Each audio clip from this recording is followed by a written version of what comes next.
Bismillahirrohmanirrohim. Assalamualaikum warahmatullahi wabarakatuh. Alhamdulillahirobbilalamin.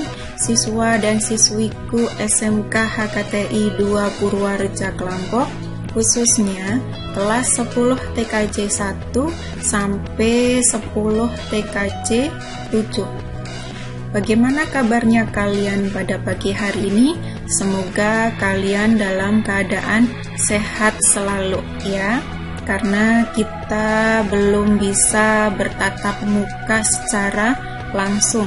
Jadi kita belajarnya masih secara online, seperti itu ya. Karena kita masih dalam situasi dan kondisi pandemi COVID-19. Jadi kalian harus selalu waspada, tetap semangat belajar, dan tentunya juga kalian harus tetap semangat menjaga kesehatan supaya kalian bisa terus untuk mengikuti pembelajaran dari saya, seperti itu ya. Dan tentunya ketika kalian keluar rumah, jangan lupa kalian selalu menggunakan masker dan selalu mencuci tangan kalian agar selalu bersih dan sehat selalu, seperti itu. Pada pagi hari ini akan belajar kembali dengan saya dalam mata pelajaran Bahasa Indonesia. Pada pertemuan pagi hari ini berarti kita melanjutkan materi yang sebelumnya. Paham ya? Masih bersama saya, yaitu Bu Deni Dwi Yulihastuti. Pada pagi hari ini kita membahas tentang teks eksposisi. Materi ini saya sendiri yang membuat dan saya sendiri yang menyampaikan, yaitu Bu Deni Dwi Yulihastuti SPD. Jadi silahkan kalian simak informasi penjelasan dari saya, video dari saya dari awal sampai akhir, supaya kalian bisa memahaminya secara utuh dan menyeluruh. Jadi mohon jangan sampai terpotong atau terjeda di tengah jalan. Silahkan kalau kalian ingin mengerti dan memahami lengkapnya informasi dari saya, silahkan simak informasinya dari awal sampai akhir.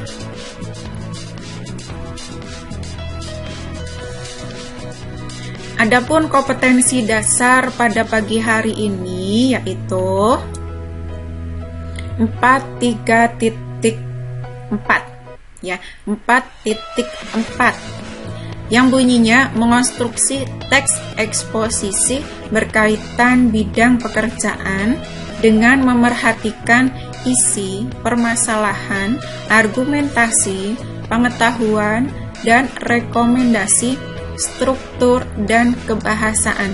Jadi kita melanjutkan KD yang sebelumnya di pertemuan yang sebelumnya. Adapun tujuan pembelajarannya adalah sebagai berikut. Jadi setelah kalian mempelajari tema ini, kalian sebagai peserta didik itu diharapkan mampu mengonstruksi teks eksposisi berkaitan bidang pekerjaan dengan memerhatikan isi, permasalahan, argumen, pengetahuan, dan rekomendasi, struktur, dan kebahasaan ya.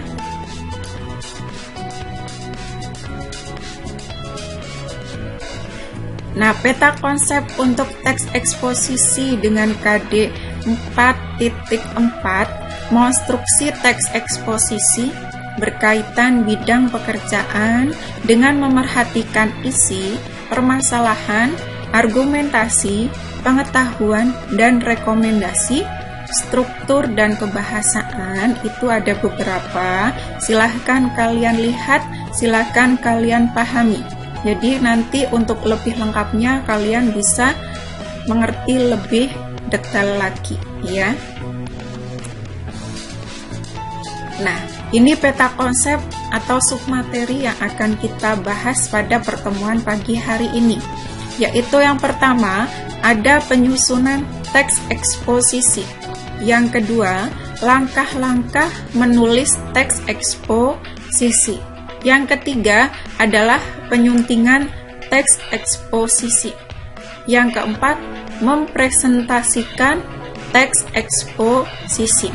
Jadi ada 4 peta konsep yang akan kita bahas. Berikutnya kita bahas satu persatunya secara lengkapnya ya. Silahkan kalian perhatikan informasinya. Kalian semua telah belajar mengenai struktur dan kaidah kebahasaan teks eksposisi. Dalam penyusunan teks eksposisi, kalian harus memperhatikan struktur dan kaidah kebahasaan teks eksposisi ini. Jadi silahkan kalian pahami sekali informasi tentang struktur dan kaidah kebahasaan teks eksposisi supaya kalian nanti pada akhirnya itu bisa menyusun membuat teks eksposisi sendiri. Nah, adapun langkah-langkah dalam menulis teks eksposisi itu apa saja? Kira-kira ada yang sudah bisa mengerti sebelumnya apa belum? Ya, kalau belum, baik, silahkan kembali lagi simak informasinya dari saya ya. Paragraf eksposisi pasti memiliki gagasan pokok yang digunakan untuk mengembangkan teks. Gagasan pokok tersebut dijabarkan dengan menambah gagasan penjelas. Gagasan pokok juga dapat dijadikan kerangka. Kerangka apa? Kerangka pengembangan sebuah paragraf. Kalian dapat berlatih menyusun teks eksposisi. Jadi sebelum menyusun teks eksposisi, itu kalian dapat menggunakan langkah-langkah dalam menyusun teks eksposisi. Ya, paham ya? Nah, setidaknya ada 6 langkah yang secara umum harus diperhatikan untuk mengonstruksi sebuah teks eksposisi. Nah, langkah-langkah itu apa? Nah, silahkan kalian lihat. Jadi ada beberapa. Nah, meliputi apa? 1. Menentukan tema. Yang kedua, menentukan tujuan penulisan. Yang ketiga itu adalah mengumpulkan bahan. Nih, 3 langkah-langkah dalam mengonstruksi sebuah teks eksposisi. Loh, Bu, kok baru 3 padahal tadi disebutkan ada 6? Baik, kita buka 3 langkah yang selanjutnya. Silahkan kalian pahami setelah kalian bisa memahami 3 langkah di awal. Nah, ini ada 3 lagi langkah yang selanjutnya. Nomor 4, membuat kerangka teks. Nah, kerangka teks ini dengan merumuskan gagasan pokok ya. Yang kelima, mengembangkan kerangka karangan. Gagasan pokok nanti ditambahkan dengan gagasan penjelas. Itu saling berkaitan ya, jadi yang sesuai. Yang keenam, langkah yang keenam yaitu menuliskan teks eksposisi secara padu. Jadi harus diperhatikan juga ketika kalian itu tidak sesuai ya nanti tidak sinkron, tidak saling berhubungan. Jadi harus ada hubungan antara gagasan pokok dengan gagasan penjelas. Nanti jadilah sebuah teks eksposisi yang padu. Ya, paham ya? Keenam langkah tersebut secara umum dapat diaplikasikan melalui cara-cara berikut. Yang pertama, tentukan eksposisi yang hendak ditulis. Jadi tentukan eksposisi. Kalian sudah mengenal jenis-jenis atau metode dari penulisan teks eksposisi. Silahkan kalian buka lagi, simak lagi apa metodenya dalam penulisan atau pengembangan teks eksposisi. Yang kedua, tentukan tema eksposisi yang hendak dikembangkan. Kemudian yang ketiga, tentukan draftnya. Nah, yang keempat, tulislah kerangka secara utuh. Nah, kerangka tadi kan berkaitan dengan gagasan pokok, jadi silahkan kalian tuliskan dulu. Yang namanya gagasan itu biasanya berupa kalimat yang sifatnya masih umum, belum terperinci, jadi jangan dijelaskan dulu. Kalau itu masuk kategorinya adalah gagasan pokok. Paham ya? Yang kelima, kembangkan kerangka dengan menulis bebas. Nah, itu kalau di poin kelima di sini sudah ada penambahan gagasan penjelas. Jadi ada gagasan pokok, ada gagasan penjelas. Silahkan kalian tulis dan kalian letakkan gagasan pokok, gagasan penjelas itu secara bebas. Biasanya ada di awal, di tengah, atau di akhir untuk gagasan pokok. Jadi tentukan dulu gagasan pokok mau diletakkan di mana, mau di awal, di tengah, atau di akhir. Nah, kalau sudah, baru kalian tambahkan gagasan penjelasnya, supaya kalian tidak merasa bingung kalau dalam proses penulisannya. Bisa dimengerti ya? Yang ke-6, lakukan penyuntingan dengan suntingan sederhana. Nah, suntingan itu ya sama saja dengan gambaran mudahnya adalah menyusun. Susunlah menjadi sebuah teks sederhana, teks eksposisi yang sederhana dari beberapa tahapan aplikasi di awal tadi. Nah, yang ketujuh, abstraksikan atau rangkum eksposisi yang telah dibuat. Kira-kira layak apa tidak teks eksposisi yang sudah kalian buat? Nah, demi kelayakan itu, bisalah kalian itu buat rangkumannya. Kalau merasa bagus, ya berarti kalian anggap bahwa teks eksposisi yang kalian buat itu sudah pantas, ya, ini. Kemudian yang ke-8, evaluasilah sesuai dengan struktur dan kebahasaan teks eksposisi. Jadi silahkan kalian buka materi sebelumnya yang saya jelaskan terkait dengan materi struktur dan kaidah kebahasaan teks eksposisi. Itu ya. Yang selanjutnya, nah kita masuk ke poin yang ketiga, yaitu penyuntingan teks eksposisi. Penyuntingan teks eksposisi ini harus dilakukan dengan melihat apakah teks eksposisi tersebut sudah sesuai dengan struktur dan kaidah. Nah, kaidah di sini apa? Ya, kaidah kebahasaan. Kaidah kebahasaan apa? Ya, tentunya tentang teks eksposisi. Jadi sudah sesuai atau belum? Silahkan kalian cocokkan sendiri ya. Dengan demikian, hal pertama yang harus dipahami adalah struktur teks eksposisi. Jadi kalian buka lagi itu materi yang sudah saya sampaikan seputar struktur dan kaidah kebahasaan teks eksposisi. Jadi silahkan tonton lagi, simak lagi penjelasan saya di video yang sebelumnya. Yang selanjutnya, penyuntingan adalah kegiatan proses. Nah, proses apa? Bisa cara, bisa perbuatan menyunting. Ini ya.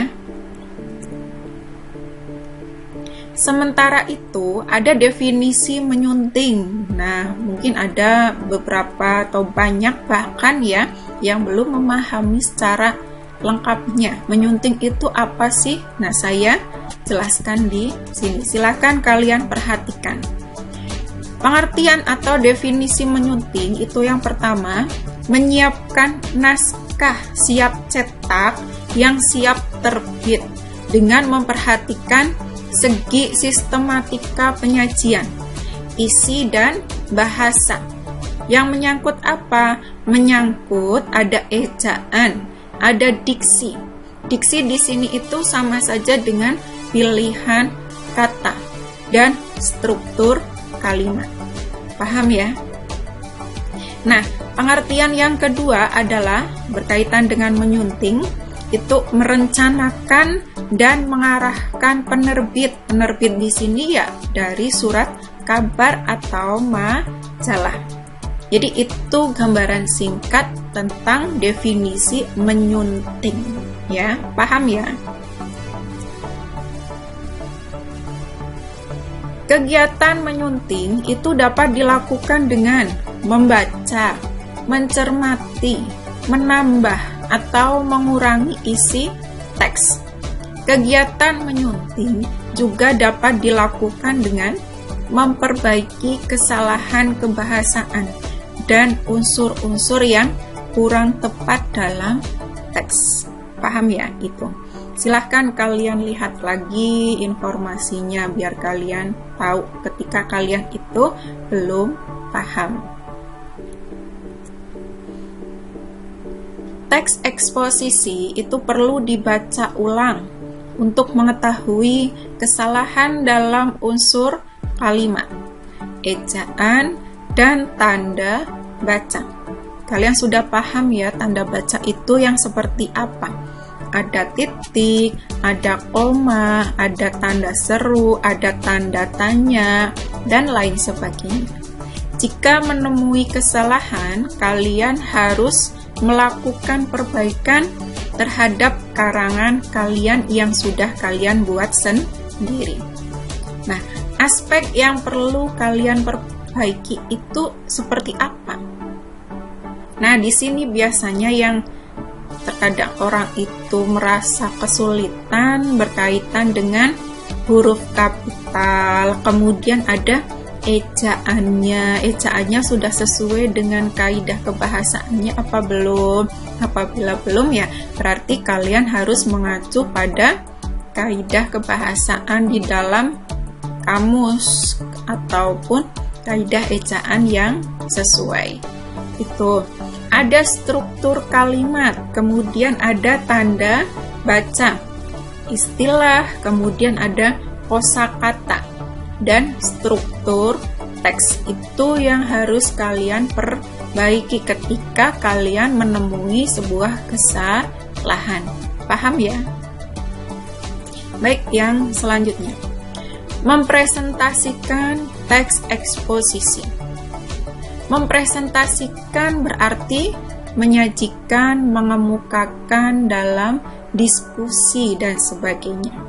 Kamus Besar Bahasa Indonesia itu biasanya banyak sekali istilah kata yang kiranya belum kalian bisa pahami. Jadi kalian bisa membukanya. Itu ya.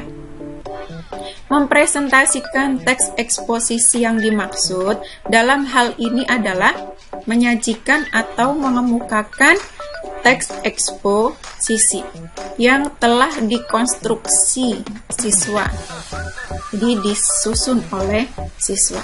Ketika mempresentasikan teks eksposisi, kita dapat memanfaatkan PowerPoint. Nah, PowerPoint ya slide ya. Kalian anak TKJ tentunya ya sudah mulai berlatih dalam penggunaan PowerPoint. Walaupun pembelajarannya sekarang secara online, paling tidak kalian sudah tahu, sudah tidak asing lagi, karena Bapak Ibu guru itu ketika mengajar online pun sebenarnya juga memakai yang namanya PowerPoint sebagai medianya ya. Media apa ya untuk mengajarnya. Gitu. Memanfaatkan PowerPoint presentasi agar lebih jelas, sistematis, dan efektif. Di dalam PowerPoint itu berarti mencantumkan, menuliskan poin-poin pentingnya saja biar tidak terlalu panjang. Presentasi harus dilakukan secara komunikatif. Nih, informasi yang disajikan harus dapat dipahami. Nah, dipahami dengan baik oleh siapa? Oleh penyimak. Penyimak itu ya audiensnya ya. Audiens itu apa? Pendengar, kalau kalian belum paham istilah tadi. Karena itu, di samping penggunaan bahan presentasi yang baik, perhatikan pula ada pelafalan. Pelafalan ya, pengucapan. Intonasinya. Intonasi itu cara bicara kalian itu jangan terlalu kasar, keras, tinggi. Nah, disesuaikan dengan kata-kata yang ada atau penulisan dari kalimat yang kalian tulis sendiri. Jadi disesuaikan, diperhatikan supaya maknanya itu jelas. Kemudian ada jeda, kemudian juga ada tempo. Nah, tempo jangan terlalu cepat atau jangan terlalu lambat. Yang selanjutnya adalah perhatikan pula ada situasi. Ini dalam proses mempresentasikan teks eksposisi. Paham ya? Bisa dimengerti ya informasi dari saya? Baik. Nah, dari informasi tadi yang sudah saya sampaikan di awal sampai akhir, bisa saya simpulkan di sini bahwa dalam penyusunan teks eksposisi, kalian harus memperhatikan struktur dan kaidah kebahasaan teks eksposisi. Paragraf eksposisi itu pasti memiliki gagasan pokok yang digunakan untuk mengembangkan teks. Nah, gagasan pokok tersebut dijabarkan dengan menambahkan gagasan penjelas. Gagasan pokok juga dapat dijadikan kerangka pengembangan sebuah paragraf. Nah, ada lagi, kegiatan menyunting itu dapat dilakukan dengan, tadi ada ya, membaca, mencermati, menambah, atau mengurangi isi teks. Kegiatan menyunting juga dapat dilakukan dengan memperbaiki kesalahan kebahasaan dan unsur-unsur yang kurang tepat dalam teks. Presentasi, ini berkaitan dengan presentasi. Presentasi harus dilakukan, presentasi tahu ya, harus dilakukan secara apa? Secara komunikatif. Dan perhatikan pula, yang diperhatikan apa saja tadi? Ada pelafalan, ada intonasi, ada jeda, ada tempo, dan situasi. Itu. Jadi silahkan kalian perhatikan lagi, kalian pahami lagi informasi saya dari awal sampai akhir. Demikianlah tadi penjelasan materi dari saya.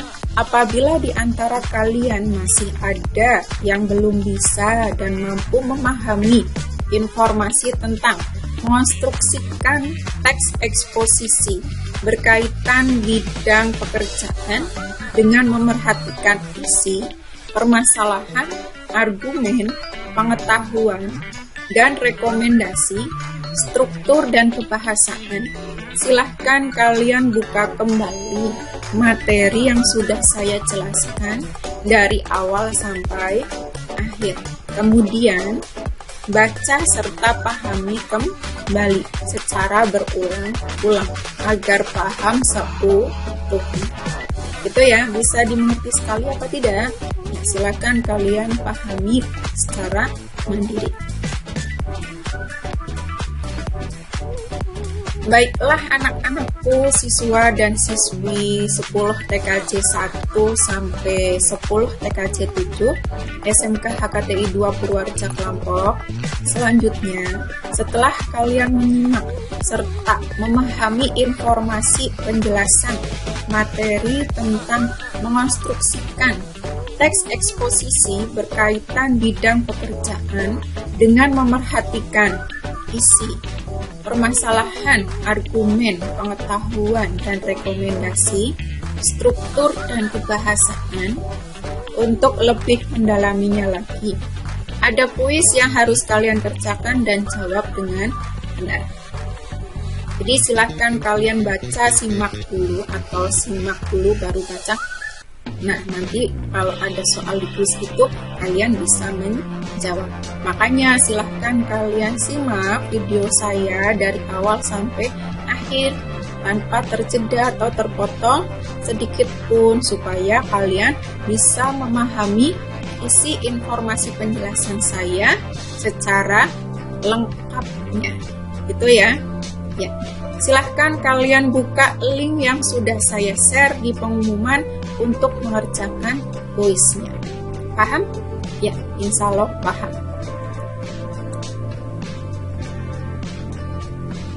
Ada pepatah bijak buat kalian, silahkan kalian resapi, silahkan kalian pahami sendiri-sendiri ya.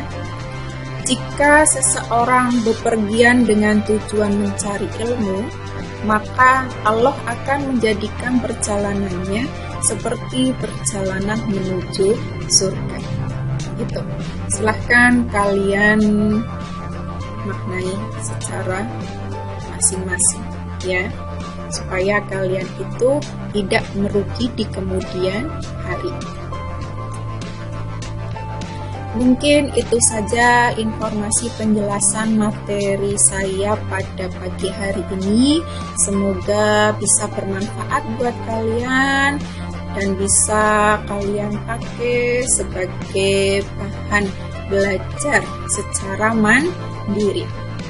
Apabila ada yang kurang sesuai, saya mohon maaf. Kiranya itu saja dari saya. Sekian dan terima kasih. Saya akhiri. Wassalamualaikum warahmatullahi wabarakatuh.